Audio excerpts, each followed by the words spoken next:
Matthieu 5. Et après ça, on va avoir quelqu'un qui va venir témoigner rapidement de ce qu'ils ont vécu hier. Matthieu chapitre 5, et on va lire à partir du verset 11. Matthieu 5, verset 11. La parole nous dit, « Heureux serez-vous lorsqu'on vous outragera, qu'on vous persécutera et qu'on dira faussement de vous toutes sortes de mal à cause de moi. » Et là, c'est pas là que tout le monde dit « Alléluia », mais on devrait. Parce que c'est la parole. Après ça, il continue, il dit « Réjouissez-vous et soyez dans l'allégresse parce que votre récompense sera grande dans les cieux. » Hein? On va avoir des récompenses. Ça, c'est un autre message, mais ça en fait partie. On va avoir des récompenses selon ce qu'on aura fait ici sur terre pour le Seigneur. Car c'est ainsi qu'on a persécuté les prophètes qui ont été avant vous. Vous êtes le sel de la terre, mais si le sel perd sa saveur, avec quoi la lui rendra-t-on? Il ne sert plus qu'à être jeté dehors et foulé aux pieds par les hommes. Wow! Ça, c'est une parole de Jésus, hein? Ce n'est pas n'importe qui l'a dit. Il a dit, vous êtes le sel de la terre, puis si tu ne sers pas à rien, moi je ne veux pas mettre du sel qui ne sert à rien sur mes patates frites quand je vais à la cantine. Si tu ne sers à rien, il dit, ben, vaut mieux te jeter dehors et que tu sois foulé aux pieds des hommes. Si tu n'es pas la lumière et le sel de la terre. Et les gens, vous le savez, souvent, ça va être, ben, par mon exemple, je suis la lumière parce que j'agis bien. Mais comme je le dis souvent, il y a beaucoup de monde dans le monde qui ne connaissent pas Dieu, qui agissent très bien et qui sont plus gentils que beaucoup de chrétiens même. Alléluia. Ça, c'est la vérité. Si tôt ou tard, tu t'ouvres pas la bouche puis tu dis pourquoi tu es si bon et gentil à tes yeux, les gens ils vont dire, ben, il est juste une bonne personne comme un autre. Mais lorsque tu vas commencer à dire à quelqu'un, ben, la personne peut peut-être te questionner, mais pourquoi tu fais pas ça? Pourquoi tu vas pas là? Pourquoi tu es différent? Et là, tu commences à dire, mais parce que Jésus en moi. Je sers Jésus, je suis Dieu. Et là, les gens, ça c'est une réponse qui des fois, c'est inhabituel, ils ne s'attendent pas à voir ça aujourd'hui, de moins en moins en tout cas. Ici, la parole nous dit qu'on est appelé à être le sel de la terre.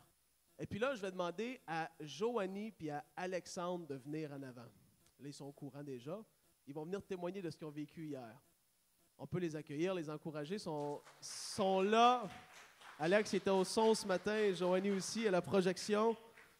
Pourquoi je fais ça? C'est parce que le but, et vous le savez, on le dit, hein, depuis qu'on est ici, ça l'a ouvert ici le 22 avril, puis il y a eu des semaines, des fois, bon, ça bouge un peu. Ça fait plus comme 2 mois, je dirais, que là, l'Église ici, à tous les semaines, c'est plus constant vraiment, puis on s'en va dans une certaine direction. Et on le dit tellement de fois, mais si on veut qu'il y ait des gens qui se joignent à l'Église ou qui viennent au Seigneur, bien, il faut qu'on parle. Je vous le dis, je vous le promets, ils ne viendront pas ici pour le fun. Parce qu'ils ont des mauvais souvenirs de l'Église, la majorité d'entre eux. Puis sinon, ils n'ont rien à faire. Ils ont déjà leur grosse maison, leur belle voiture. Dans d'autres endroits dans le monde, ils peuvent dire, viens à Jésus, tu vas être béni. Mais le monde ici, ils sont déjà sans Jésus. Et l'Apocalypse chapitre 3 avait dit, comme j'ai dit tout à l'heure, faites attention à vous lorsque vous allez dire, mangez à vous assietter. Lorsque vous allez avoir le ventre plein, vous allez dire, je suis riche, j'ai tout. Mais en fin de compte, Dieu il dit, mais au contraire, tu es nu. Tu es tout nu. Parce que spirituellement, tu n'as rien, tu es zéro. Et puis les gens, ils ne comprennent pas pourquoi ils ont besoin de Dieu. Premièrement, ils ont besoin d'un sauveur. Toute âme sur cette terre, tout pécheur ici sur la terre a besoin d'un sauveur. Alléluia. Et puis c'est pour ça qu'on doit aller évangéliser. Et c'est pour ça qu'on a fait ça ce week-end. Il y a eu des gens un petit peu de Sherbrooke, un couple justement, puis un autre qui était venu vendredi soir. Et on est sorti hier après-midi à Lac-Boivin. Et comme j'ai dit, on est allé témoigner. Et puis, pour beaucoup de monde, beaucoup de chrétiens, on peut dire, ça fait combien de temps tu n'as pas parlé à quelqu'un dans un parc ou au restaurant du Seigneur? Il y en a qui vont, ça fait 15 ans, ça fait 16 ans, ça fait longtemps pour beaucoup de monde.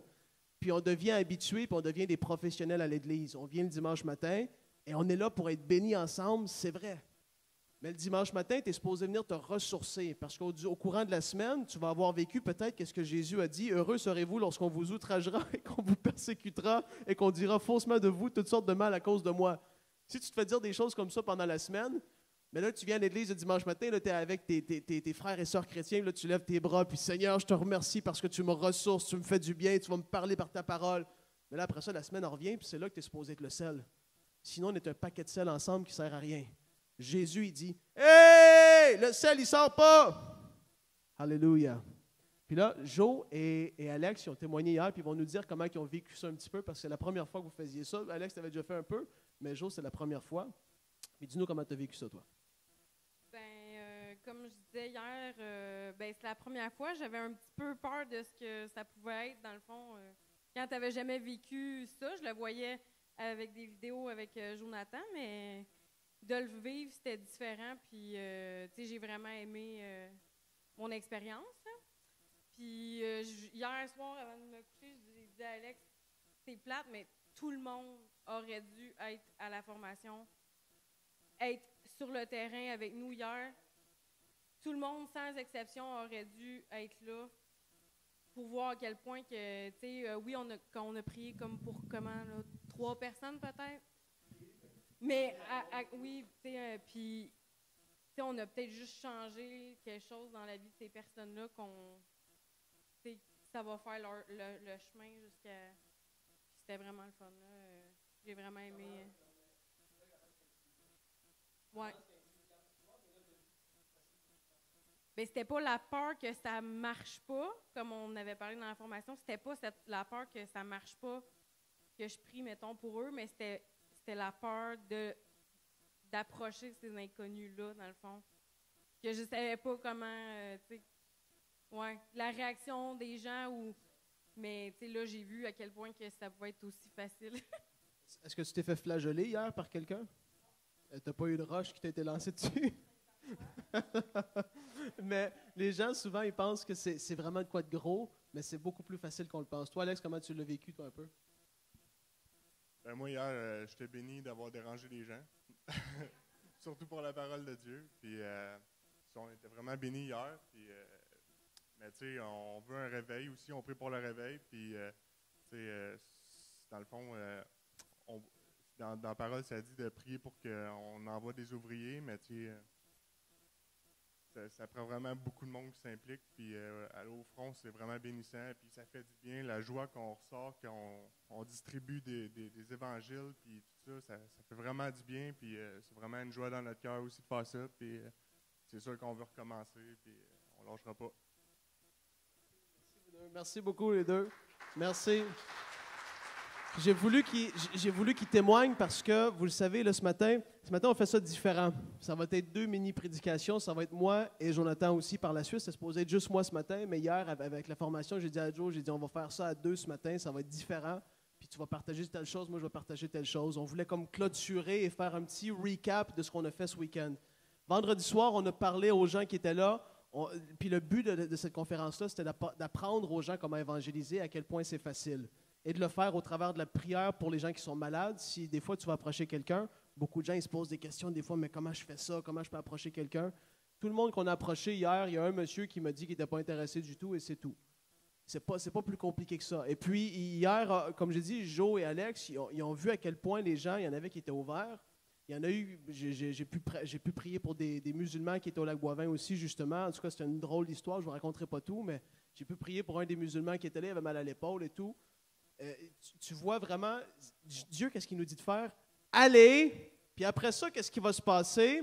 Entre guillemets, ça regarde Dieu. Nous, on a à relâcher notre foi quand on va prier pour les personnes, mais Dieu, qu'est-ce qu'il veut qu'on fasse? Premièrement, c'est d'aller. Et d'aller au travail, quand tu es à ton travail, d'aller quand tu es au restaurant, quand tu es à l'épicerie, tu vois quelqu'un qui a une difficulté apparente à boire comme ça, tu peux aller vers elle. Il veut qu'on brille de toutes sortes de façons. Vraiment, ça, il y a différentes manières de le faire, mais il veut qu'on brille. Ça, c'est sûr et certain. Là, pourquoi il y a beaucoup de gens qui ne sortent pas et qui ne vont pas forcément témoigner plus qu'il faut? C'est parce qu'ils ont pu l'amour, la passion du premier amour avec Jésus. Quand tu as été sauvé, né de nouveau, pour la majorité d'entre vous, vous vouliez en parler à tout le monde autour de vous. C'était, mais est-ce que tu connais Jésus? Est-ce que si et ça? Les gens étaient tout feu, tout flamme, et soudainement, pour X raison, et ça arrive quasiment à tout le monde après les années, tu te dis, ben moi, je connais la Bible, je connais les doctrines, il va me donner un bon message sur la foi, ci et ça, mais tu ne fais rien davantage pour le Seigneur en soi. Ça devient tourné vers toi. Lorsque la parole nous dit que nous, on est appelés à aller vers eux. Et comme on le voit, ce matin, vous le savez, il n'y a pas 250 personnes ici, malgré qu'il y a la place pour cette quantité de gens-là. Il n'y en a pas 250. Pourquoi? Parce que, comme je l'ai dit tout à l'heure, les gens ne comprennent pas forcément tout de suite pourquoi ils ont besoin de Dieu. Puis c'est à nous d'aller vers eux parce qu'ils ne viendront pas forcément vers nous. Ça, c'est la réalité. On a fait un barbecue au mois de juin ici, vous en rappelez, c'était la fête des voisins. On avait fait un barbecue à l'extérieur. Et puis, il y a eu des gens qui sont venus de l'Église, mais quasiment personne. Il y a eu des gens que la famille avait invités, des personnes qui ne vont pas à l'Église, qui sont venues, mais il n'y a pas eu de nouveau, sinon plus qu'il faut. Les gens ne sont pas attirés plus qu'il faut à aller à l'Église. Mais lorsque tu leur apportes la parole de Dieu, lorsque tu leur apportes la puissance de Dieu, ça va toucher leur vie. Tu es appelé à être quelqu'un qui va déposer des semences. Et ça, les gens, ils ont oublié ça. Et puis là, on va aller ensemble dans la parole de Dieu. Venez avec moi, s'il vous plaît, on va regarder quelques passages ensemble. On va commencer dans... On va aller ensemble, s'il vous plaît, avec moi dans Philippiens chapitre 3. Philippiens chapitre 3.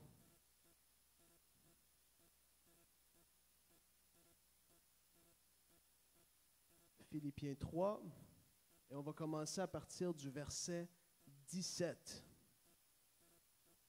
Philippiens 3, 17.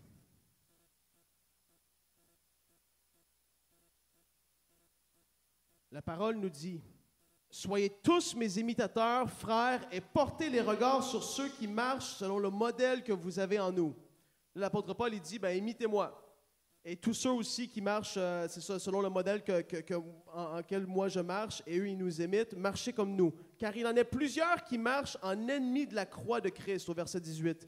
Je vous en ai souvent parlé et j'en parle maintenant encore en pleurant.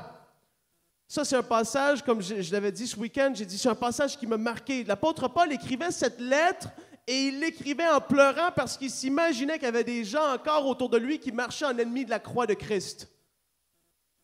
Ça fait combien de temps qu'on n'a pas pleuré pour ceux qui marchent en ennemis de la croix de Christ? Et là, il y en a qui vont dire, mais non, mais lui, c'était un apôtre, c'était ci, c'était... Non! Avant tout, il était un enfant de Dieu qui avait le cœur touché pour les perdus autour de lui. Et là, les gens, pourquoi est-ce que la majorité d'entre eux, ils ne sont pas forcément même envie d'aller vers les autres? C'est qu'ils ont oublié et ils ont perdu de vue qu'est-ce qui est la fin des gens qui ne connaissent pas Dieu. L'apôtre Paul voulait que les gens viennent à se réconcilier avec Dieu. La parole nous dit j'ai votre mémoire, 1 Timothée 2,5, il y a un seul médiateur entre Dieu et les hommes, Jésus-Christ. Il y a Dieu qui est là, il y a les hommes qui sont là, il y a Jésus-Christ au milieu. L'apôtre Paul voulait que tous les hommes autour de lui soient réconciliés avec Dieu au travers de Jésus, pour que oui, ils puissent avoir une vie abondante, qu'ils puissent avoir la joie de leur salut, qu'ils puissent avoir tous les bienfaits qui viennent marcher avec Dieu. Mais au-delà de ça, il savait aussi qu'est-ce qui attendait ces gens-là. C'était l'enfer. C'était la perdition éternelle. Et les gens ont oublié cette perspective-là. Les gens, je vous le dis, la majorité des chrétiens, pourquoi ils ne sortent pas? C'est parce qu'il n'y a plus ce feu-là pour les perdus. Les évangélistes qu'on voit dans des estrades en Afrique, en Europe, à différents endroits, qui sont là, ils prêchent et ils disent, mais lui c'est surnaturel, lui, qu'est-ce qu'il y a de prêcher comme ça?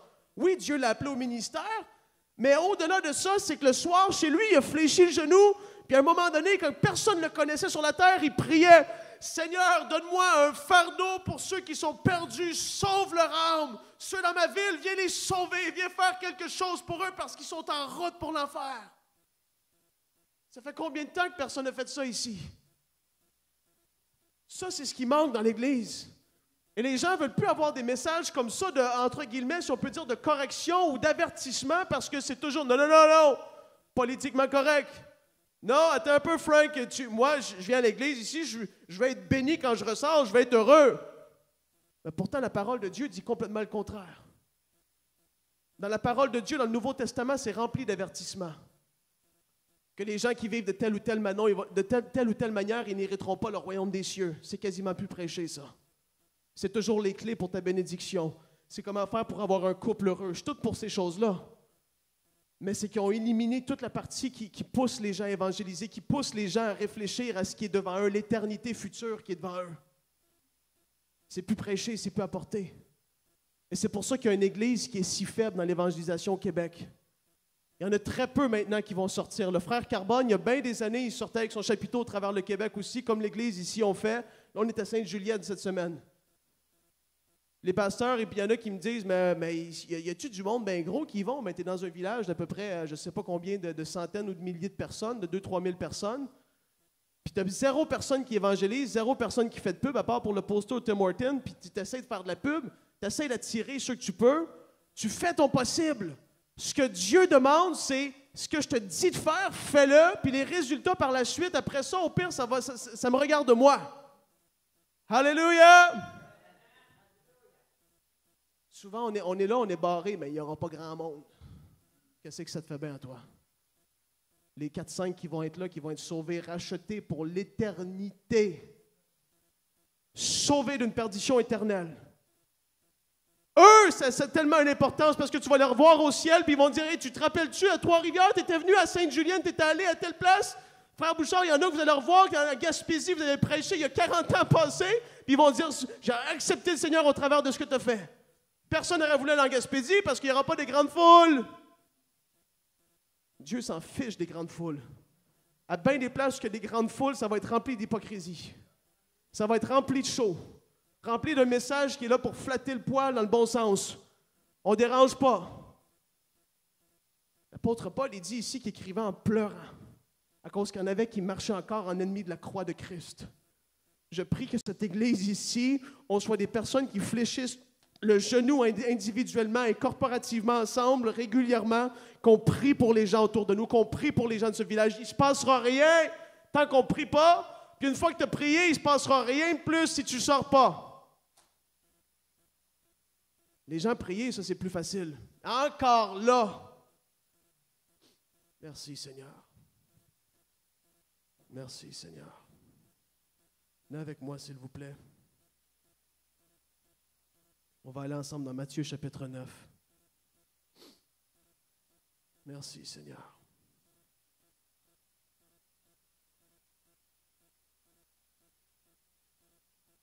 Matthieu chapitre 9, et on va commencer à partir du verset 35.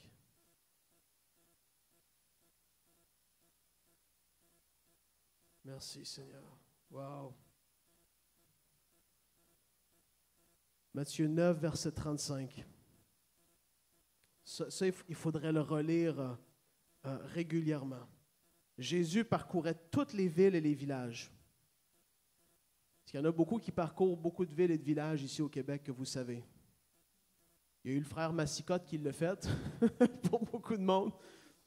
Les gens disaient, le frère Massicotte va y aller, lui. Le frère Bouchard, il va y aller, lui. L'évangéliste Daniel Poulain, il va y aller avec son chapiteau. Mais toutes les autres, tous les gens que toi, au travers de ta vie, que tu peux rejoindre, on en fait quoi de ces gens-là? Je vous le dis, ce n'est pas des messages les plus populaires, mais c'est le message sur le cœur de Dieu. C'est un message de réveil pour son peuple, parce qu'on est dans les derniers temps. Quand les temps vont devenir, si tu n'es pas zélé, enflammé pour le Seigneur, dans les années qui vont venir, en 10 ans, le Québec a été transformé d'un bout à l'autre. Point de vue des lois et qu'est-ce qui s'en vient, ça va être de pire en pire pour les chrétiens, je vous le dis. Te tenir pour tes croyances, te tenir pour tes valeurs, ça ne sera pas évident. Je prie que tu aies un feu et un zèle à l'intérieur de toi. La parole, pourtant, nous dit que ceux qui vont vouloir être disciples, être des témoins, être des martyrs, ils vont même être emprisonnés. Es-tu prêt à aller en prison pour ta foi? Ouh! Il y a une mouche qui est passée, là.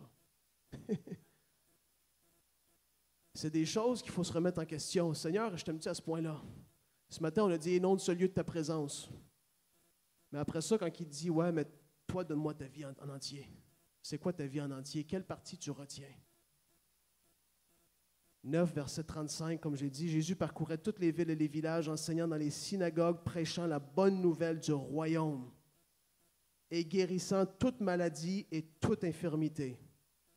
Ça, juste là, rapidement, ce n'est pas un message là-dessus en entier, mais juste par là, tu vois quelle est la volonté de Dieu par rapport à la maladie. Il y a beaucoup de discussions dans toutes sortes d'affaires, les gens ont beaucoup d'excuses. La volonté de Dieu, c'est toujours qu'on soit guéri. Le problème, c'est de notre part. Quand ça ne se manifeste pas, c'est que notre foi a été bloquée par l'incrédulité. Il y a quelque chose qui s'est passé au niveau de notre foi. Mais nulle part, tu vois Jésus refuser la guérison à qui que ce soit. Nulle part, je te mets au défi de le trouver. Nulle part, tu vas voir le dire à quelqu'un, non, ce n'est pas ton heure là, c'est dans 3 jours que j'ai prévu que ça le fasse, ou la guérison va arriver dans 9 mois et demi, sois patient. Nulle part. Ça va contre beaucoup de théologie, beaucoup de croyances. Mais moi, tous les jours de ma vie, je vais continuer de prêcher que Dieu est bon, que jamais Dieu donne le cancer à qui que ce soit, que jamais Dieu veut qu'un enfant meure. C'est jamais la volonté de Dieu. Jamais. On est appelé à marcher dans la puissance de Dieu, à être des lumières pour ceux autour de nous, ceux qui sont malades. La parole nous dit même d'aller, s'il y en a d'entre vous qui sont malades, dans Jacques chapitre 5, allez vers les anciens de l'Église, ils vont vous oindre d'huile. On est appelé, et c'est juste normal, et c'est supposé qu'on soit guéri quand on a une maladie, quand on a quelque chose. Pour beaucoup de monde, on n'a jamais fait ça, prier pour quelqu'un. Je ne condamne personne. Ce matin, c'est pour vous encourager à le faire. Et même s'il y en a 75 qui ne sont pas guéris avant qu'il y en ait un guéri, tu continues quand même. Il y a des hommes sur cette terre qui ont marché. Il y en a un, vous connaissez tous quasiment peut-être, Todd White, il a prié pour 1000 personnes avant d'avoir un guéri. Bill Johnson, ça a été la même chose. Il a prié pour, je pense, je ne sais plus c'est combien de centaines, peut-être 900 et plus avant d'avoir un guéri du cancer. Il a prié pour tellement de gens. Et puis nous, on est là, puis on prie pour quelqu'un, puis ça ne marche pas, ben on va réessayer dans 3 ans. Quand Jésus a dit que ceux qui me suivent, ils vont faire les mêmes œuvres que moi, et même de plus grandes, il s'attend à ce qu'on fasse les mêmes œuvres que lui. Puis je vais même aller à un certain point, puis je ne veux pas déstabiliser trop de monde, je ne veux pas être trop dur, je veux juste vous réveiller ce matin. Si tu n'as jamais chassé un démon de ta vie, c'est même pas normal, ça fait plus que 6 mois que tu suis le Seigneur. Tu es appelé à chasser les démons. La parole nous dit dans Marc 16, verset 15, « Voici les signes qui accompagneront ceux qui auront cru. En mon nom, ils vont imposer les mains sur les malades, ils seront guéris, ils vont chasser les démons. » Ce n'est pas cru les apôtres, les ministères, c'est tous les disciples. Mais ça ce n'est pas populaire, je vous le dis, mais c'est parce que s'il y aurait une église, comme dans le temps des actes des apôtres, qui se lèverait et qui marcherait avec puissance et efficacité, ça bouleverserait toute Montréal. Il y aurait 10 personnes, Samuel, à Montréal après-midi qui marcheraient dans la même puissance que Jésus, la ville serait bouleversée.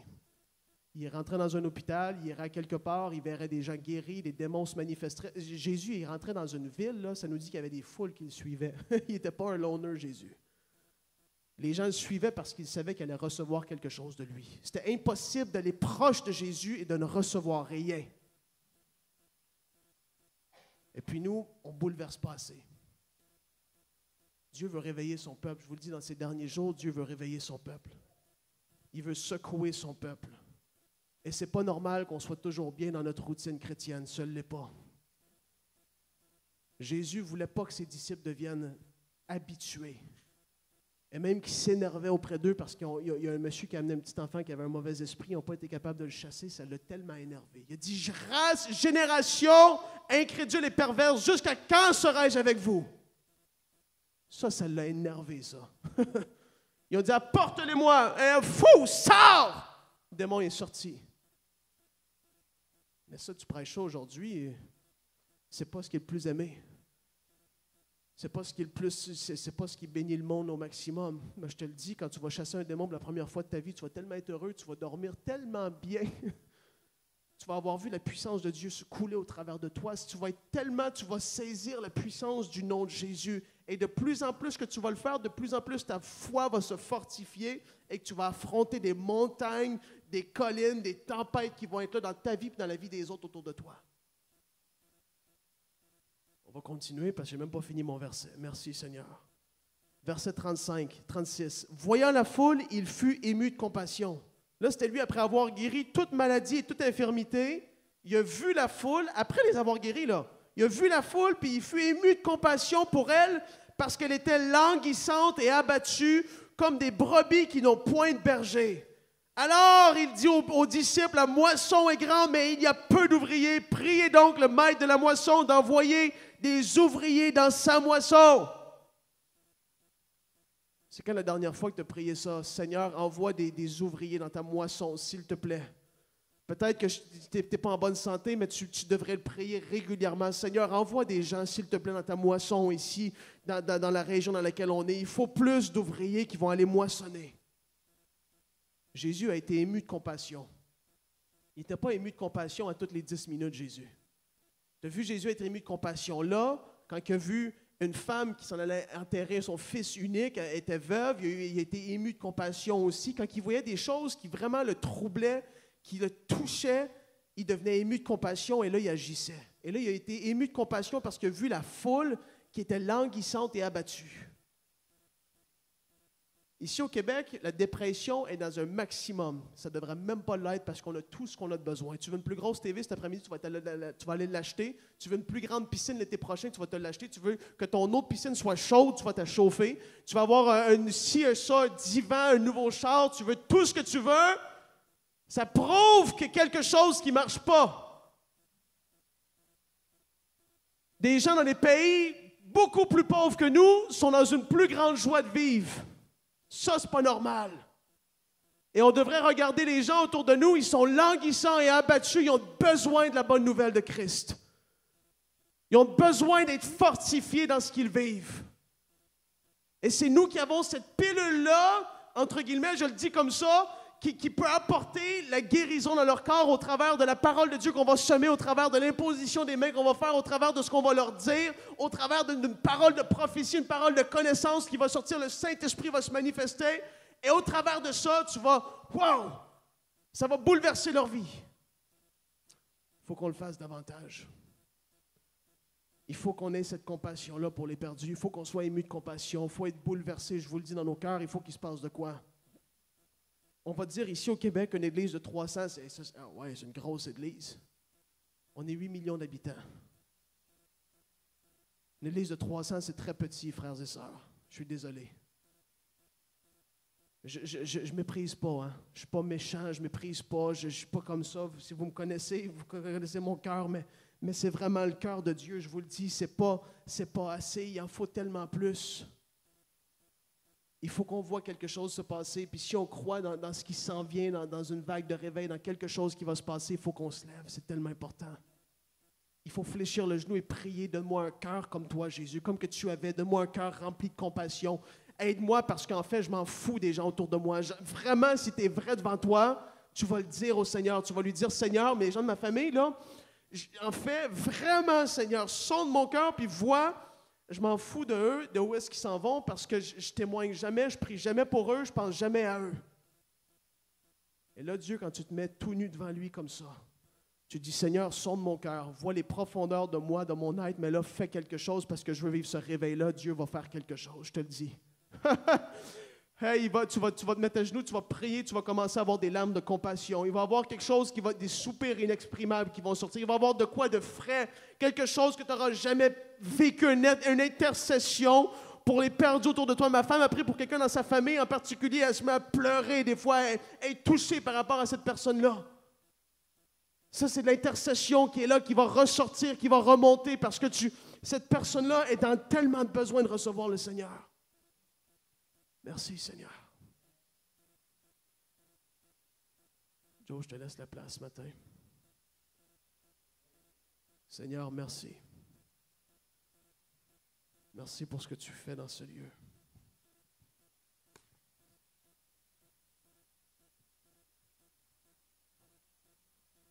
Amen. Merci énormément, Frank. Moi, ça me touche en tout cas. Si je suis seul, tant mieux, mais moi, ça me touche. Puis je suis convaincu qu'il y en a qui sont touchés par ça.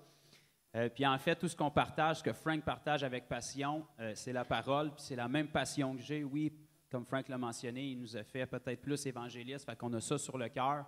Mais si Dieu nous a fait évangéliste, puis il nous a mis ce feu-là en nous, c'est pas pour qu'on sauve le Québec à nous autres toutes seules, mais c'est pour qu'on puisse former des frères et sœurs qui peuvent nous aider dans la moisson, pour qu'on puisse arrêter de prier pour que Dieu envoie la moisson quand sa parole nous dit qu'elle est blanche et qu'elle est prête.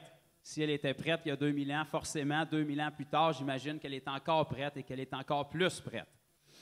Pour changer notre mentalité de prier Dieu, d'envoyer le réveil, quand, comme Frank l'a si bien dit, Dieu nous demande de prier pour qu'il envoie des ouvriers.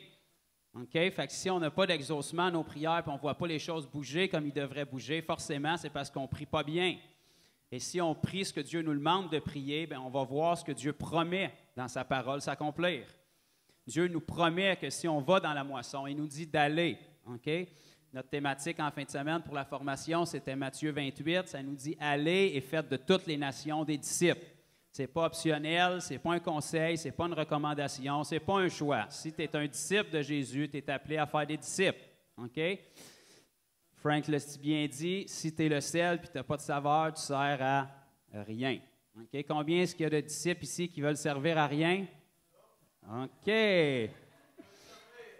Qui veulent servir. OK, on va être utile. On va tourner ensemble dans Philippiens, juste pour lire un petit passage que l'apôtre Paul nous partage.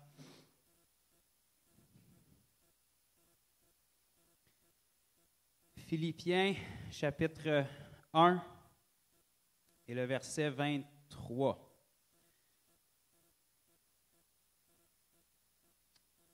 Philippiens 1, 23, l'apôtre Paul disait « Je suis pressé des deux côtés. J'ai le désir de m'en aller et d'être avec Christ. » Est-ce que ce serait le désir de certains d'entre vous ici? Moi, j'aurais le goût d'être avec Christ. Ce qui de beaucoup est le meilleur, mais à cause de vous. L'apôtre Paul est en train de parler à la communauté de Philippe, les Philippiens. Il dit « Mais à cause de vous, il est plus nécessaire que je demeure dans la chair. » Okay? Le même désir, le même cri qui était dans l'apôtre Paul, ça devrait être exactement la même chose pour nous, parce qu'avant d'être un apôtre, c'est un disciple et un ambassadeur de Christ, comme chaque enfant de Dieu. Dès le moment où vous êtes repenti de vos péchés, que vous êtes passé par les eaux du baptême, vous êtes devenu, selon 2 Corinthiens 5, 17, un ambassadeur pour Christ. C'est qui vous êtes. Donc, vous avez exactement la même commission auprès des perdus, et moi inclus, que l'apôtre Paul l'avait. Et de la même manière que l'apôtre Paul disait, ce serait préférable pour moi d'être dans la présence de Dieu puis de me sauver des problèmes d'ici-bas, c'est préférable que je reste auprès de vous parce que vous avez besoin d'être sauvés. Les gens se perdent à chaque jour, comme Frank l'a si bien dit, les gens se perdent autour de nous, puis nous, on prie pour que Dieu les sauve pendant qu'ils se perdent. Okay? Vous savez, il y a un frère, que j'ai partagé en fin de semaine, il y a un frère qui dit un slogan que j'aime beaucoup, puis il dit aux gens, savez-vous combien ça prend de fils de Dieu pour changer une lumière brûlée? Ça n'en prend juste un pendant que les autres chrétiens sont en train de prier contre les ténèbres. C'est aussi ridicule que ça. Okay? Les ténèbres, c'est l'absence de lumière. La Bible nous dit qu'un enfant de Dieu, il est lumière. Plains-toi pas qu'il y a des ténèbres, va briller. Ça fait-tu du sens? J'aime ça quand c'est tranquille, c'est parce que ça fait beaucoup de sens. Okay? Quand c'est tranquille, c'est parce que ça dérange, et j'adore ça. Okay? Arrête de prier qu'il fait noir. Il n'y a pas personne qui rentre dans une pièce et qui se dit « Il fait pas mal clair ici, peux-tu allumer les ténèbres? » Non. Un ténèbre, ça n'existe pas, c'est une absence de lumière. Okay? Quand on est rassemblés ici les dimanches, qu'on loue Dieu, puis merci beaucoup en passant, Samuel, puis votre groupe, j'ai été vraiment béni. C'est la première fois que je vous entendais en personne. Puis continuez ce que vous faites vraiment. Quand on se rassemble ici les dimanches ou peu importe quelle journée de la semaine, si on est vraiment réveillé, des fois on vient les mercredis ou... puis qu'on loue Dieu ensemble, bien ici, là, même si tu brillerais, là, bien, c'est supposé être rempli de lumière. Okay? Là où une lumière va sortir du lot, qu'elle va être utile, qu'elle va être efficace, c'est dans les ténèbres. Okay? Pourquoi tu allumes une lumière quand tu rentres dans une pièce? Parce qu'il fait noir et tu veux être éclairé. On est supposé d'être une nation sainte, un peuple élu, des sacrificateurs et des rois. J'ai trouvé ça dans ma Bible, dans 1 Pierre 2,9. Donc, on devrait marcher de la sorte. On devrait briller partout où est-ce qu'on est. Okay? Le pourquoi est-ce que ce n'est pas fait généralement, c'est parce que les gens ont de la crainte, comme Joanie l'a partagé, et pourtant, dans notre esprit, on veut. Si on est vraiment un enfant de Dieu né nouveau, on veut bien faire. Quand on voit quelqu'un qui est en besoin, quand on voit quelqu'un qui est malade, on veut sortir de notre route, on veut l'aider, on veut y apporter l'aide dont il a besoin. Mais notre chair ne veut pas. OK? Mais gloire à Dieu, l'apôtre Paul nous dit dans Galates 5 de ne pas marcher selon la chair, mais de marcher selon l'esprit. Okay? Parce qu'on est des enfants de Dieu dont l'esprit a été régénéré. Donc, si on continue à écouter notre chair, on arrête aussi bien de rester pécheurs.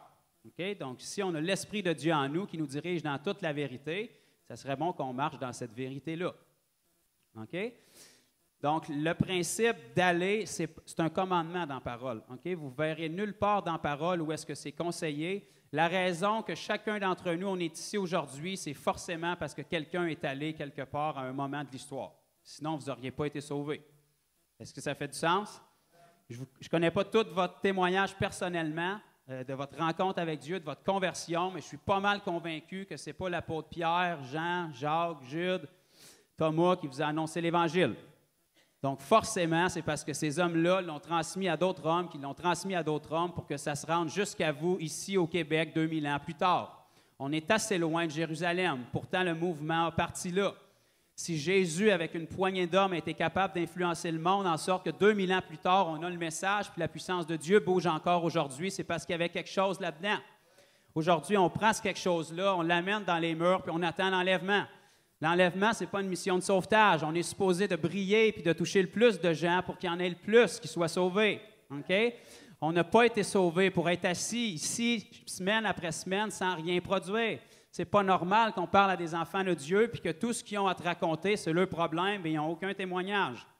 Si ta vie chrétienne est plate et est remplie de problèmes, laisse-moi te dire une chose, ça va te bouleverser puis ça me fait plaisir de te le dire, tu ne vis pas la bonne vie chrétienne. Parce que si tu aurais demandé aux apôtres comment était leur vie, ils ne t'auraient pas parlé de leurs problèmes, ils t'auraient parlé de tous les miracles que Dieu faisait dans leur vie. Pourtant, il y en avait des problèmes. L'apôtre Paul il a été persécuté plus que la majorité d'entre nous, je suis prêt à vous l'avouer. L'apôtre Paul il a été lapidé, la parole nous dit lapidé plus qu'une fois, mais il a été lapidé et laissé pour mort. Donc, quand tu lapides quelqu'un et tu le laisses pour mort, généralement, c'est parce que tu n'as pas manqué ton coup. Tu l'as quand même pogné une couple de fois. OK? La Bible nous dit que les frères et sœurs se sont rassemblés autour de lui, ils ont prié pour lui, il s'est relevé, puis le lendemain, il prêchait dans la ville. Il aurait eu le droit, dans le naturel, dans notre logique, de dire « je vais prendre une semaine de vacances pour me reposer, le temps que mes plaies se referment, que je me refasse une beauté, que je prenne un peu de force », mais il n'a pas fait ça, parce qu'il était consumé par les gens qui se perdaient. Okay? Qu'est-ce que ça peut faire que je sois fendu? Ça, c'est des choses charnelles, puis de toute façon, c'était promis. Les persécutions sont promises. Hallelujah! Tous ceux qui passent de conférence en conférence pour savoir quel est leur ministère, je vais vous le dire aujourd'hui, votre ministère est d'être persécuté pour faire le bien. C'est écrit textuellement comme ça dans la parole. Voici à quoi vous êtes appelés. Vous êtes appelés à être persécutés pour faire le bien. OK? Qu'est-ce que c'est le bien? Bien, la Bible nous dit dans Acte 10 que Jésus allait de lieu en lieu faisant du bien en guérissant les malades et tous ceux qui étaient sous l'empire du diable. Donc, si tu veux faire le bien, là, voilà ce que tu peux faire. Guéris tous ceux qui sont sous l'empire du diable. Ton salaire, ça va être les persécutions. Puis plus tu es persécuté, plus tu vas être en feu. Okay? L'Église n'a jamais été ici, spécialement en Amérique. L'Église n'a jamais été aussi bien et confortable et si peu persécutée qu'elle l'est aujourd'hui. Et elle n'a jamais été aussi morte. L'Église, dans la parole, elle était persécutée comme on a rarement vu et elle explosait de partout. Premier message de l'apôtre Pierre, 3000 conversions. Une poignée d'hommes, 120 personnes qui avaient reçu le Saint-Esprit dans la chambre haute. Premier message, 3000 conversions. Calculez ça, 3000 conversions avec 3000 baptêmes à 120 personnes. C'était une bonne journée de baptême. Okay? Il y en a plusieurs qui ont fait une saucette. Une couple de jours plus tard, 5000 conversions. Dans la première semaine de l'effusion du Saint-Esprit, ça l'explose, puis plus les persécutions étaient là, plus la puissance de Dieu se manifestait. Parce que plus tu es persécuté, plus tu es sérieux, puis plus tu cherches Dieu. OK? Je ne veux pas péter votre bulle, mais les persécutions, même s'ils ne sont pas là, ils vont venir. Puis comme Frank l'a dit, si on n'est pas capable de se tenir maintenant, qu'on a des belles voitures, des belles maisons, on peut allumer la lumière au bout de notre doigt. On a de l'eau qui est potable en rouvrant le robinet. On peut même choisir la température qu'on l'a. Puis on est tellement confortable là-dedans, puis on ne reconnaît tellement pas les bontés de Dieu que si on perd une de ces choses-là, on lève le poing contre Dieu. OK? Si on est reconnaissant à Dieu, puis on est vraiment reconnaissant qu'il nous a sauvés, même si tout ça, ça s'effondrait, on devrait rester accroché à Dieu. Parce que c'est ça qu'on a chanté ce matin. Prends tout, Seigneur, je suis tout à toi. Viens inonder ce lieu de ta présence. Si ce qu'on cherche, c'est la présence de Dieu, même s'il nous manque d'eau chaude, même s'il y a un flat sur le char, ça ne devrait pas changer notre joie. La parole nous dit que la joie du Seigneur est notre force. La joie que tu as, ce n'est pas supposé d'être que ton char a de l'air dans ses pneus. Ce n'est pas supposé d'être que ta piscine est à la bonne température. C'est supposé d'être le Seigneur qui est ta joie. OK? Puis ta joie, ça devrait être de voir les gens rencontrer le Seigneur à travers ta vie. Amen? Ce serait pour ça que Jésus nous commande d'aller. Les chrétiens aujourd'hui, tristement, puis comme Frank a dit, on n'est pas ici pour condamner, on veut éveiller quelque chose. Si notre vie n'est pas à l'image de Christ, le problème, ce n'est pas Christ, puis ce n'est pas sa parole. Donc forcément, c'est parce qu'on a mal saisi quelque chose, puis il faut qu'on change. Est-ce que vous pouvez dire, je dois changer? Je veux changer, puis je vais changer. OK? Parce que Dieu mérite qu'on change. Dieu mérite d'être représenté plus dignement que l'Église l'a fait jusqu'à maintenant. On est les ambassadeurs de Christ ici-bas sur terre. On est les seuls représentants que Christ a ici-bas. Si les gens ne respectent pas Dieu, ils blasphèment Dieu, puis ils négligent Dieu, c'est parce qu'on ne le représente pas bien. Parce que je peux vous garantir que quand Jésus marchait ici-bas sur terre, les gens le craignaient puis le respectaient. Même s'ils n'aimaient pas le message que Jésus avait à donner, Jésus était là quand il était malade. Même s'ils n'aimaient pas le message que Jésus avait à donner, Jésus était là quand il avait faim. Même s'ils n'aimaient pas le message de Jésus, Jésus était là quand il y avait besoin de délivrance. Jésus n'a jamais changé son message, peu importe comment les gens le recevaient. Okay? Aujourd'hui, on envoie les gens témoigner, puis ils arrivent vers quelqu'un, puis la personne y répond « Je ne suis pas intéressé », puis c'est un peu bizarre de croire en Dieu en 2018. La personne tombe dans l'épreuve, elle abandonne, elle part une chaîne de prière, puis elle s'en va voir les anciens pour qu'ils prient pour elle. Va raconter ça à l'apôtre Paul que tu as eu une persécution parce que la personne t'a dit qu'elle n'était pas intéressée. Qu'est-ce que tu penses qu'il va te répondre? Okay? Si on n'est pas affermi en Christ, on ne pourra jamais produire quelque chose pour Dieu. L'Église doit se lever parce que si on veut voir le réveil, qu'on espère tout, bien, ça va être à nous de l'apporter. Ça fait 2000 ans qu'il est ici le réveil. Depuis la résurrection de Jésus que le réveil est commencé. Donc, c'est à chacun de nous de se lever et de briller. La parole nous dit dans Matthieu 28, « Allez et faites de toutes les nations des disciples, en les baptisant. » Mais ça nous dit aussi, « Et enseignez-leur à honorer tout ce que je vous ai prescrit. » Qu'est-ce que Jésus prescrivait à ses disciples? Qu'est-ce que Jésus a prescrit aux apôtres? Il les a envoyés dans Luc 10, par exemple. Il dit, « Dans quelque ville que vous entriez, guérissez les malades qui s'y trouveront. » Bon, fait que la première étape, c'est de trouver une ville puis de trouver des malades. Okay? Aujourd'hui, on est à Granby, c'est une ville. Peu importe d'où vous venez d'une ville ou un village. Peu importe de quelle ville ou de quel village vous venez, je suis pas mal sûr qu'avec un peu de recherche, vous pouvez trouver des malades. Okay? Sinon, peut-être un hôpital pourrait vous orienter. Donc, si vous trouvez une ville puis vous trouvez des malades, vous venez d'obéir à la parole de Dieu, vous guérissez les malades et vous leur dites « Le royaume de Dieu est prêt ».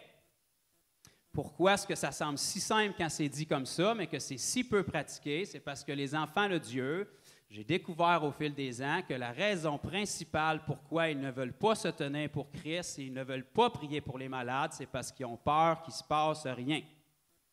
Glory, brother. Good preaching. Donc, si tous les enfants de Dieu étaient convaincus à 2000% qu'au moment où ils vont prier pour un malade, le malade va être guéri, je peux vous garantir que tout le monde le ferait. Merci, Frank. Mais parce qu'on a peur et on ne sait pas quoi dire, bien, on ne va pas prier pour les malades parce qu'on a peur qu'il ne se passe rien. Mais comme j'ai partagé en fin de semaine, si tu as peur qu'il ne se passe rien et tu ne pries pas pour les malades, tu vas avoir exactement comme résultat ce de quoi tu as peur. Si tu ne pries pas pour la personne, tu vas être sûr à 100% qu'elle ne sera pas guérie. Si tu pries pour la personne, tu as 50% de chances qu'elle soit guérie. Donc, mets les chances de ton bord. OK? Si tu pries pour la personne puis tu ne vois pas arriver ce qui devrait arriver, est-ce que ça change le commandement de Jésus? Est-ce que ça change la puissance de Jésus? Est-ce que Jésus a laissé quelqu'un de malade? Non. Est-ce que notre modèle, c'est Jésus? Si on est des disciples de Jésus, notre maître, c'est Jésus. OK? La guérison, c'est un don de Dieu, c'est quelque chose qu'il nous donne pour toucher le cœur des inconvertis. C'est une clé qu'il nous donne. Ce n'est pas la seule clé, mais c'est une clé qu'il nous donne parce que la maladie, malheureusement, depuis que Adam et Ève ont péché, ça touche une grande partie de l'humanité. Donc, ça te donne un accès à tous ces gens-là. OK? Puis Dieu, c'est un Dieu qui est bon. Amen? C'est un Dieu d'amour. Il est beaucoup plus que ça, mais son essence, c'est l'amour. Tout ce qu'il fait vient de son amour. La raison pourquoi Dieu guérit, c'est par amour. La raison pourquoi Dieu délivre, c'est par amour. Pourquoi il nous a sauvés, c'est par amour. Donc, c'est pour ça qu'il nous donne ces clés-là à utiliser. Et je peux vous garantir que la guérison, si vous demandez à n'importe qui est malade, il va vous dire que c'est une bonne chose. Il y a seulement des gens qui sont entraînés religieusement qui vont vous dire que ce n'est pas bon. Ils vont vous sortir des phrases, puis ça, il faut venir à l'Église en passant pour apprendre ça. Ils vont vous dire « Ah, mon frère, Dieu m'enseigne par la maladie. » Ah oui, t'enseignes quoi? Je ne le sais pas encore. Fait que c'est pas un bon enseignant d'abord. Parce que moi, dans ma Bible, Jésus, c'est un bon enseignant. Fait que s'il t'enseigne par la maladie, tu devrais comprendre. OK? Ils vont vous dire, « Ah, mon frère, c'est comme l'écharpe dans la chair de Paul, moi. » Ah oui, la Bible nous dit que Paul avait un écharpe dans la chair parce qu'il avait eu une grande révélation. Partage-nous ta révélation, toi.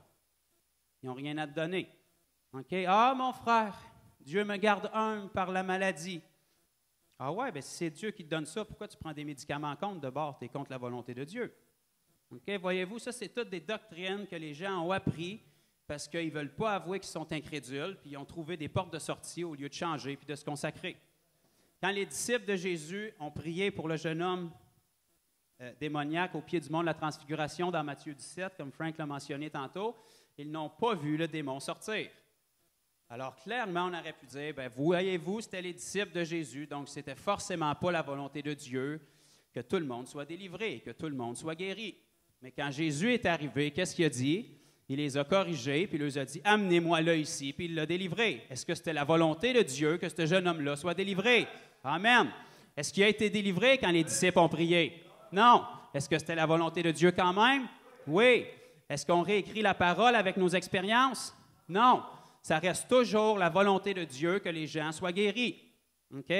Mais parce qu'on n'est pas capable d'admettre qu'on a besoin de grandir dans notre foi, bien, on se trouve des excuses, puis les gens, ils vont tout le temps vous sortir les mêmes. Oui, mais l'écharpe dans la chair de Paul. Oui, mais Timothée, tu te souviens, il y avait un problème avec son estomac.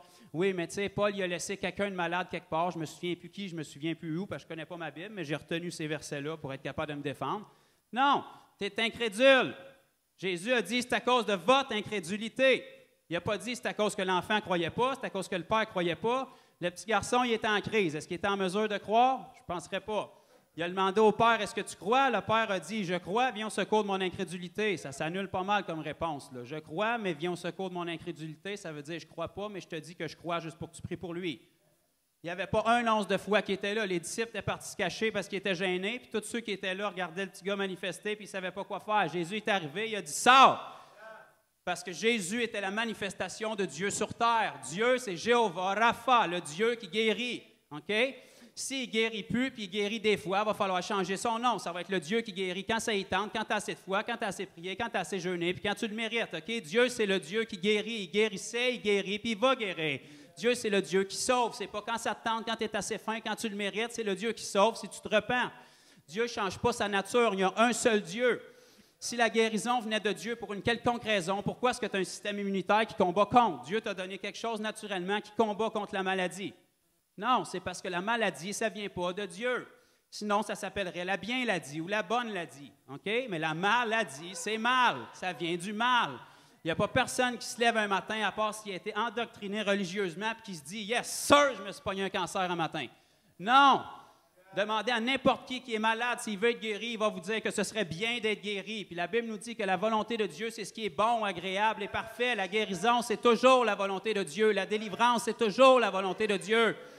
Il n'y a pas de malade dans le royaume de Dieu. Il n'y a pas de démon dans le royaume de Dieu. Il n'y a pas de faible dans le royaume de Dieu. Donc, chaque fois où on rencontre ça, notre travail, c'est de le changer parce qu'on est des ambassadeurs de Christ. On représente notre royaume. On représente notre ambassade.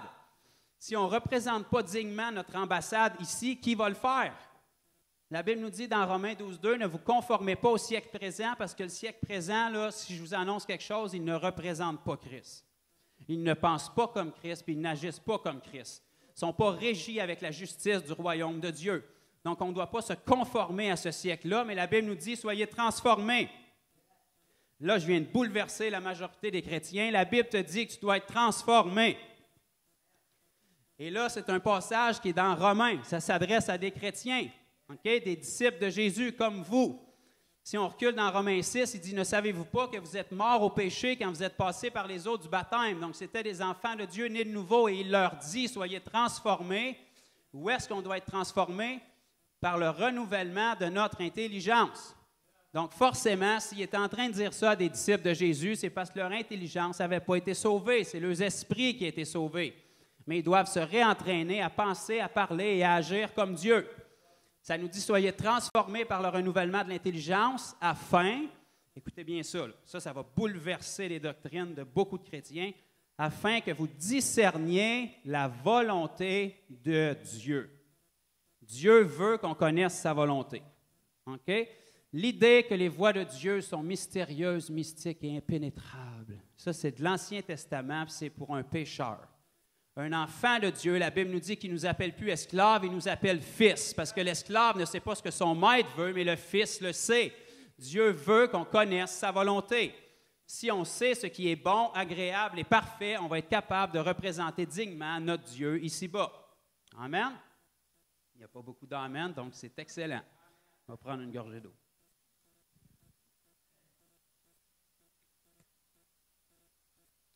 Donc, est-ce que la commission est optionnelle? Elle ne l'est pas. Je ne sais pas à quel moment de l'histoire elle l'est devenue. Je ne sais pas pourquoi est-ce qu'on a arrêté puis qu'on a commencé à penser que la chrétienté, c'était de quoi de passif et qu'il y avait juste certains hommes qui étaient appelés à faire tout le travail. Mais si vous êtes un disciple de Jésus, vous êtes ambassadeur de Christ. Vous avez été équipé, choisi et envoyé.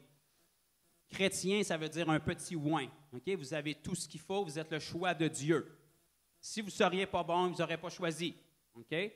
S'il vous a choisi, vous êtes son choix. Okay? Vous avez seulement répondu à l'appel, mais c'est lui qui vous a choisi. Il savait depuis la fondation du monde que vous allez devenir son enfant. Okay? Vous êtes son équipe d'élite ici-bas sur terre. On va tourner dans Marc 16 ensemble rapidement.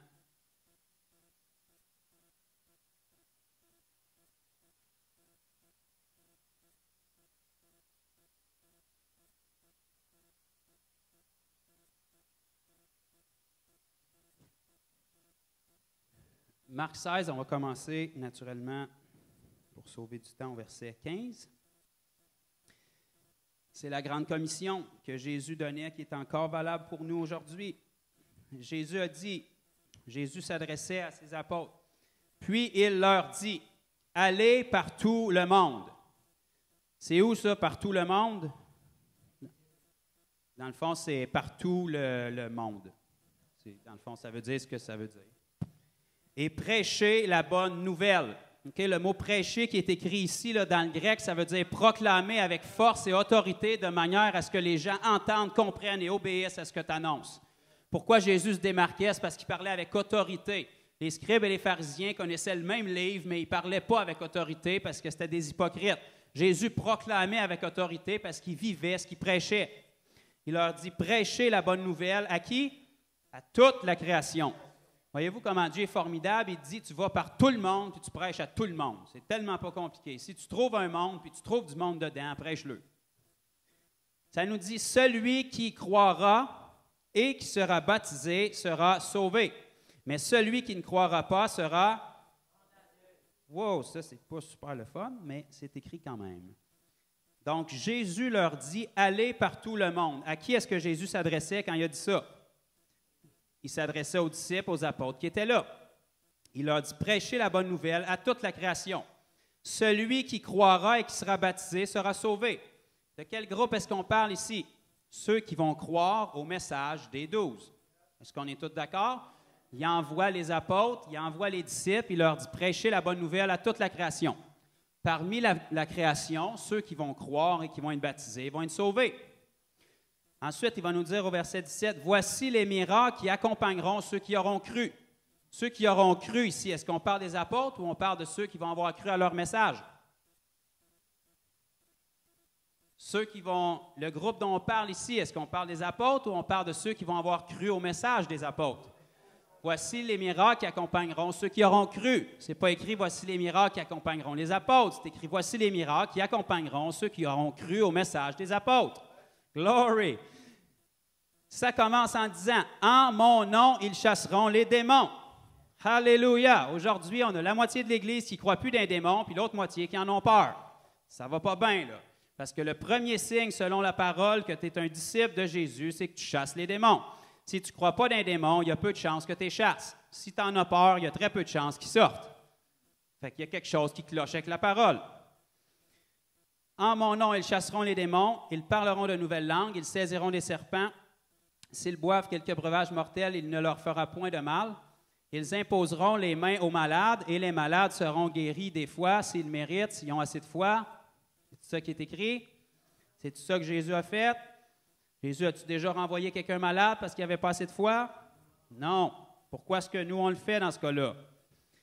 Verset 19. Le Seigneur, après leur avoir parlé, fut enlevé au ciel. Et il s'assit à la droite de Dieu. OK, regardez bien ce qui est écrit. Et ils s'en allèrent prêcher partout. De qui est-ce qu'on parle ici, là?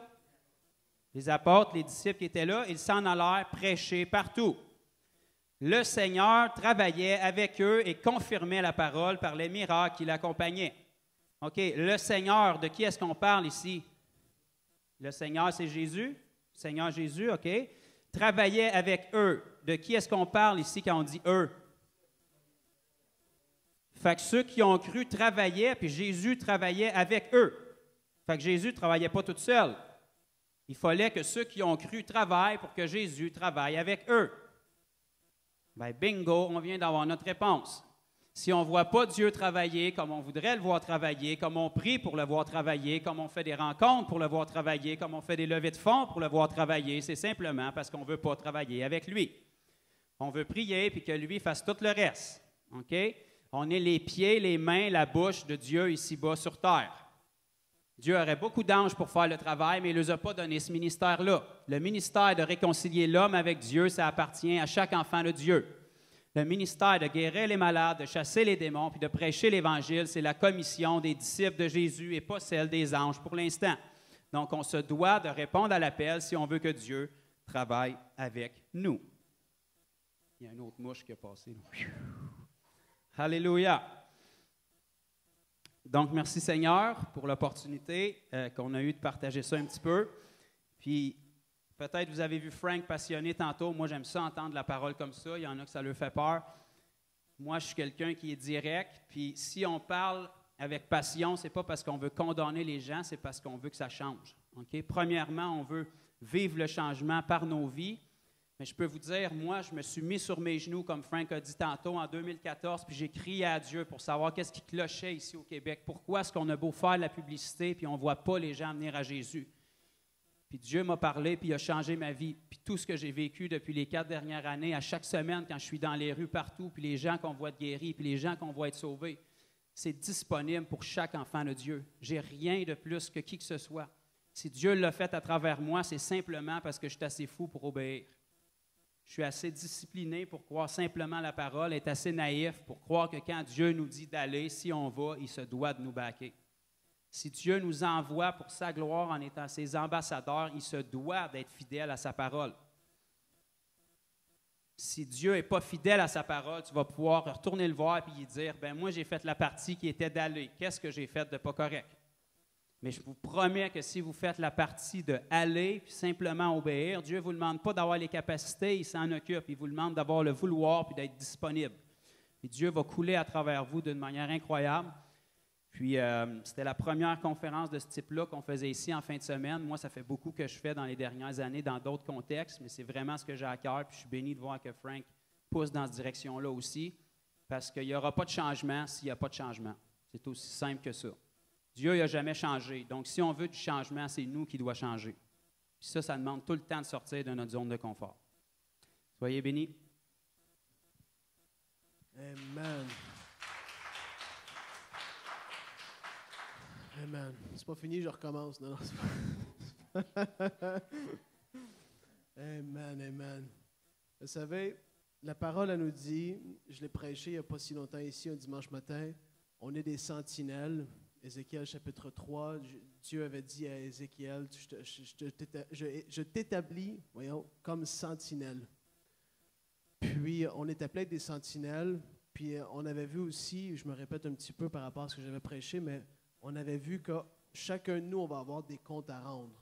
Et ça, le monde n'aime pas ça, parce que ça met une responsabilité sur nos épaules. Mais on va avoir des comptes à rendre, puis moi, je vais avoir des comptes à rendre par rapport à ce que Dieu m'a parlé sur ma vie, qu'est-ce qu'il m'a dit de faire, qu'est-ce qu'il m'appelle à faire. Je vais avoir des comptes à rendre. S'il y a des personnes qui veulent, de leur propre volonté, diluer le message ou le rendre plus agréable, plus facile, ils font ce qu'ils pensent que Dieu leur demande de faire, mais moi, je fais ce que Dieu me demande de faire, Joe aussi, et on prêche avec passion, avec un zèle. C'est parce que je pense, c'est parce qu'il y a une urgence. Je n'ai pas pris de cours pour être un professionnel à parler. Je n'ai jamais fait ça. Quand je prêche la parole, je la prêche animée de l'Esprit de Dieu qui est en moi. Et j'y vais avec la force que j'ai. Puis je crois que Dieu va accompagner sa parole, tout comme Joe le fait. Puis ça va être la même chose pour vous aussi. Quand vous allez aller ouvrir votre bouche, l'Esprit de Dieu va vraiment se saisir de vous. Il va se passer des choses incroyables, surnaturelles. Vraiment, je le crois. Puis on a fait exprès de faire un résumé de ce qu'on a vu ce week-end. J'ai parlé, comme j'ai dit hier, on va faire un résumé de ce qu'on a vu parce qu'il y avait des gens, on s'est dit, il va y avoir des gens qui n'étaient pas là, qui vont être là. On veut quand même que la parole impacte par rapport à ça. Puis si ça a pu allumer un feu en vous, mettre des questionnements, il y a eu beaucoup de choses qui ont été dites ce matin. Hein. Moi, je suis habitué d'entendre ça, puis c'est ce que je crois. Je sais qu'il y a beaucoup de gens qui peuvent être déstabilisés quand ils entendent certaines choses qui sont dites. Il faut en discuter ensemble. Il ne faut pas se fermer à ce que Dieu veut faire. Et comme il dit, il y a beaucoup de traditions dans les églises, il y a eu beaucoup de choses qui sont ancrées dans nos pensées des fois. Il y a vraiment des choses qui ont besoin d'être transformées par le renouvellement de l'intelligence. Puis ça, je le crois. Puis c'est vraiment vrai, il faut qu'il se passe quelque chose. Est-ce que vous êtes d'accord avec moi? Alléluia. Il faut vraiment qu'il se passe de quoi? Puis on croit qu'il va se passer quelque chose de fort dans les semaines, les mois, les années à venir. Vraiment, il y en a beaucoup qui attendent le retour de Jésus parce que leur vie est tellement terrible, ils ont juste hâte de partir au ciel, mais ta vie n'est pas appelée à être comme ça sur terre. Être un chrétien, c'est supposé être tellement excitant, tellement passionnant. Quand tu as des gens qui s'éloignent, qui s'éloignent de Dieu de toutes sortes de façons, c'est parce qu'ils ont passé à côté de la plaque. Je suis désolé. Tu ne vois pas les disciples, les apôtres retourner de bord, même quand Jésus a parlé à Pierre dans Luc. Je termine avec ça. Quand Jésus a parlé avec Pierre, il lui a dit, « Est-ce que tu m'aimes, Pierre? » Il lui a demandé 3 fois. Et Pierre a dit 3 fois, « Oui, je t'aime, oui, je t'aime. » OK. Et après ça, plus loin, tu vois un petit peu plus loin, tu vois Jésus, il lui explique par lequel type de mort Pierre allait devoir passer. Pierre, est-ce qu'il a dit, « Oh, OK. Non, moi, je voulais me rendre au moins à la retraite. On m'oublie. » Il a dit, « OK, Seigneur. » Il a foncé pareil. Il savait ce qui était devant lui. Il savait la mort qui l'attendait, mais il a foncé quand même pour le Seigneur. Ça, c'est exemplaire. Et ça devrait animer tous les chrétiens du monde entier. Et aujourd'hui, il y en a qui sont persécutés dans des pays d'une façon terrible, en Chine, dans différents pays en Afrique. Il y a des gens qui perdent leur vie pour leur foi. Ils se font découper en morceaux par des hachettes. Je vous le dis, ça se passe aujourd'hui sous nos yeux. Puis nous, on est gras dur dans l'Église. Puis là, il faut que ça bouge.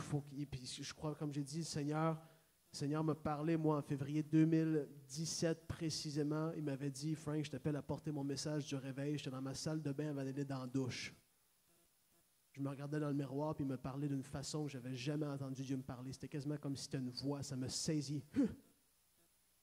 J'ai dit, « OK, Seigneur, je vais le faire. » Et de plus en plus, je crois que je rentre dans ce que Dieu m'appelle à faire, puis je crois vraiment qu'il va se passer des choses. Il y en a qui vont passer à côté, il y en a qui ne voudront pas embarquer dans la vague, il y en a qui vont vouloir être tranquilles dans leur business, dans leurs affaires. Ça les regarde. Moi, ce que j'ai à faire, c'est de prêcher ce que j'ai à prêcher. Vous, ce que vous avez à faire, c'est d'obéir à ce que Dieu vous a demandé de faire. Mais c'est impossible qu'il vous a demandé de servir dans une église au son, ou de chanter, ou de même prêcher, ou d'être à l'église des enfants puis de rien faire d'autre. Non, tu es appelé à être une bouche pour les gens autour d'eux, la voix de Dieu, parmi les personnes qui vous entourent d'une façon ou d'une autre. Si les gens ne veulent pas, tant pis. Jésus avait dit aux disciples, si vous allez dans une ville, puis ils ne vous reçoivent pas, vous allez aller dans la ville, dans la rue, vous allez secouer vos pieds, secouer vos vêtements, vous allez dire, tant pis pour vous, nous on a enseigné, on a annoncé ce qu'on devait annoncer, vous n'avez pas voulu le recevoir, vous allez rendre des comptes à Dieu. Après ça, ça ne nous regarde plus. On fait ce qu'on a à faire. On va où ce que Dieu nous dit d'aller, puis on parle à qui Dieu nous dit de parler, puis après ça, les gens ne le veulent pas, j'ai fait ce que j'avais à faire.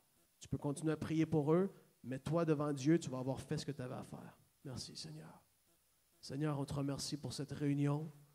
On te remercie pour ton onction. On te remercie pour ce que tu as mis en nous, la plénitude de la puissance qui a ressuscité Christ d'entre les morts habite en nous.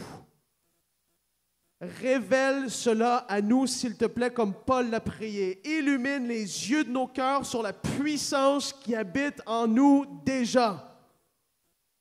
Seigneur, au nom de Jésus, aide-moi, Père, dans ce que je dois faire, puis aide-moi à être audacieux, rempli de zèle cette semaine dans les rues, dans les places où est-ce que je vais aller, au magasin, au restaurant. Aide-moi à être rempli d'audace et de zèle. Donne-moi des yeux remplis de compassion, s'il te plaît. Fais-le pour mes frères et sœurs ce matin qui veulent recevoir la même chose aussi. Seigneur, au nom de Jésus. Père, on veut prier pour le groupe qui s'est déplacé ce matin. On peut juste prier ensemble, tous dans la foi, s'il vous plaît, pour eux. Seigneur, ouvre des portes pour eux. Au nom de Jésus. Ouvre des portes pour eux, Père. Tu vois leur cœur. Ouvre des portes pour eux au Québec. Ouvre des portes pour eux parmi les nations. Ouvre des portes pour eux dans les villages, Seigneur, là où est-ce qu'ils vont aller comme ils l'ont fait ce matin. Utilise-le fortement. Nous les bénissons au nom de Jésus. Nous les supportons. Nous prions que tu les fortifies, Seigneur, par ton esprit cette semaine. Au nom de Jésus. Apporte-les dans une nouvelle dimension d'adoration. Apporte les musiciens à avoir un cœur d'adorateur comme jamais auparavant. Seigneur, c'est ma prière pour eux ce matin. Apporte-les des nouvelles dimensions, que Samuel même soit entouré de personnes qui soient autant passionnées que lui, si ce n'est pas le cas, mais même plus, Père, au nom de Jésus. Seigneur, merci. Fais une œuvre dans leur cœur. Que la parole qui a été prêchée ce matin à ton peuple ici, que ça puisse résonner en eux, Dieu. Au nom de Jésus. Merci, Seigneur. Merci, Seigneur. On n'est pas là pour jouer à l'église ici, si vous ne le savez pas. Là, vous le savez. On est là pour le Seigneur. Merci, Seigneur. Amen. Et même, je vois tout de suite, la parole, elle nous dit de prier les uns pour les autres. Suzanne, elle a perdu son mari, vous le savez, elle est en arrière, Suzanne, puis elle vit des moments difficiles. On va prier pour toi, Suzanne, OK? Les gens n'ont pas besoin de savoir ce que tu vis, mais on va prier pour toi tout de suite, OK? Si tu veux te lever, Suzanne, on va prier pour toi. Elle vit des temps difficiles, s'il vous plaît, si on peut prier pour elle. Seigneur, au nom de Jésus, fortifie notre sœur dans ce qu'elle vit. Viens l'encourager, viens relever sa tête comme tu l'as fait tellement de fois pour moi. Relève sa tête. Sois un souffle dans ses ailes, qu'elle puisse voler à des hauteurs, Seigneur, et de voir les situations d'une autre perspective. Fortifie-la dans son esprit, qu'elle puisse être pleinement rafraîchie cette semaine.